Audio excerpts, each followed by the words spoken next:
Apreciar um panorama completo e de grande abrangência de todos os que foram assim influenciados pelo Ocaibalion seria uma tarefa praticamente impossível. Por sua própria natureza, muitas escolas ocultistas e lojas de magia eram secretas e bem resguardadas a olhar leigo, ou eram pequenas ou localizadas de modo a assegurar que só produzissem um grupo limitado de boletins informativos ou instruções privadas de circulação interna. Contudo, apesar das informações disponíveis, é seguro presumir que a influência de Ocaibalion sobre o esoterismo no século XX foi imensa, e que, como leitura comum, ajudou a estruturar tudo, desde pequenos movimentos independentes até grupos tão grandes como diferentes ordens Rosacruzes e sistemas tão populares e reconhecíveis como Wicca e paganismo.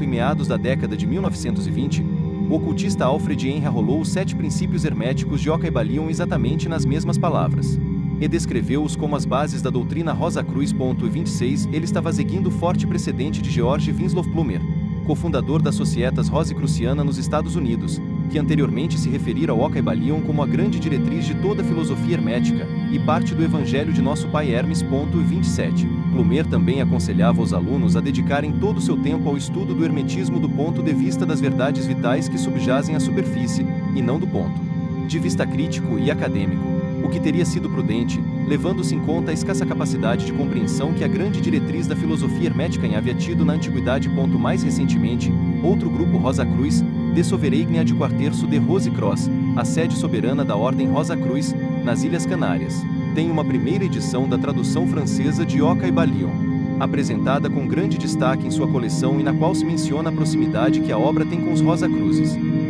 28 Laurie Cabot, a bruxa oficial de Salem, Massachusetts. 29 Usou os 7 princípios herméticos de Ocaibalion em seu próprio manual de magia para os alunos dedicados a essa ocupação, afirmando que tais princípios eram a fonte das leis da bruxaria. 30 Um estudo antropológico posterior sobre o neopaganismo nos Estados Unidos descreveria seus adeptos, com absoluta certeza, como seguidores da crença em que o mundo é organizado de acordo com os 7 princípios herméticos sintetizados pelos 3 iniciados. 31 A leitura de Ocaibalion é recomendada em manuais de magia ritual e alta magia, bem como em várias obras de grupos contemporâneos que se identificam como Aurora Dourada. Embora todos esses grupos e escolas que estudavam Ocaibalion para sua fundamentação no século passado possam parecer dispersos, esse era certamente um objetivo não muito distante das intenções que o próprio Atkinson tinha para a obra.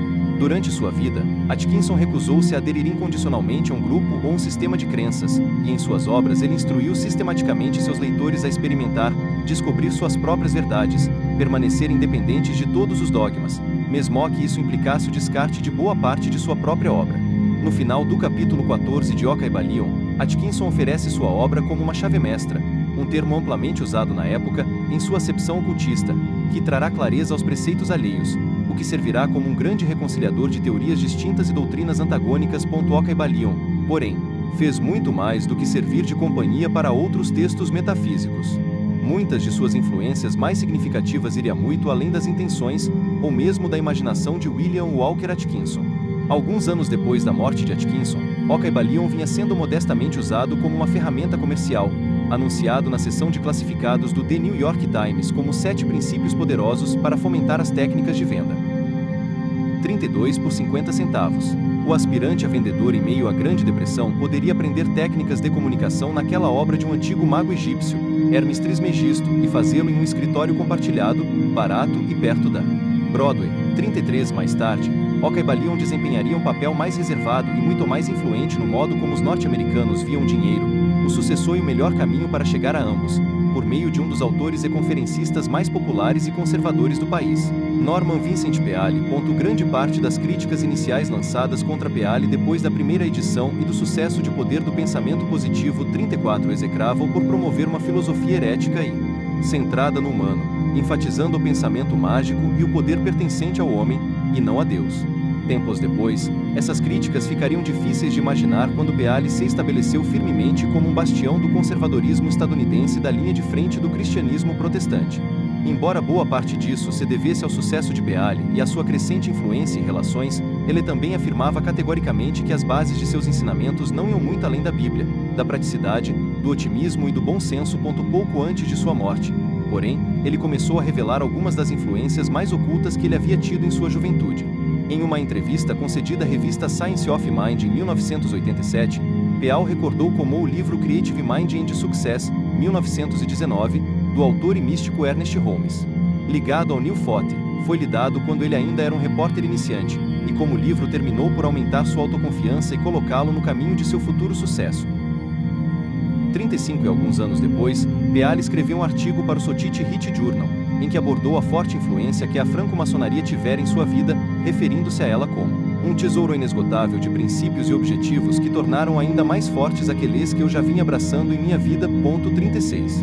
Com base no acervo de várias bibliotecas franco-maçônicas na época da admissão de Peale à fraternidade, é perfeitamente possível que Ocaibalion tenha sido um de seus tesouros. A ligação mais evidente com uma influência ocultista na obra de Norman Vincent Peale apareceu em 1989, quando ele recomendou uma coletânea pública em um só volume das obras de Florence Scovel Shinn, que esteve entre os escritores e conferencistas pioneiros do New Doe da primeira metade do século XX.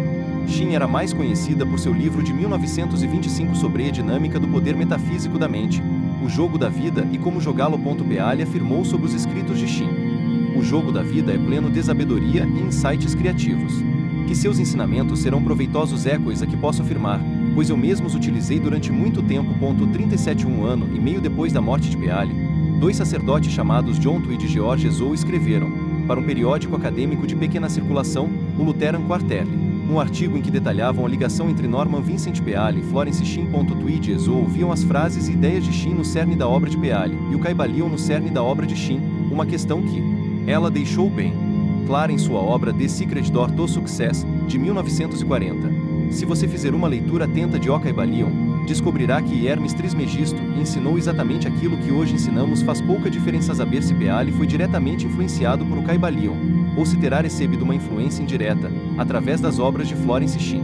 Os mesmos temas são compatíveis em ambos os casos: a influência sobre a realidade individual por meio de estados mentais, um universo espiritual regido por leis científicas e a capacidade de anular o negativo mediante o recurso à sua correspondente polaridade.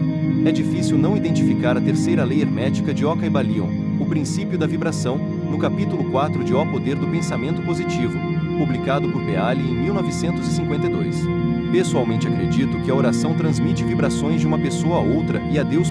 Tudo no universo é uma vibração constante.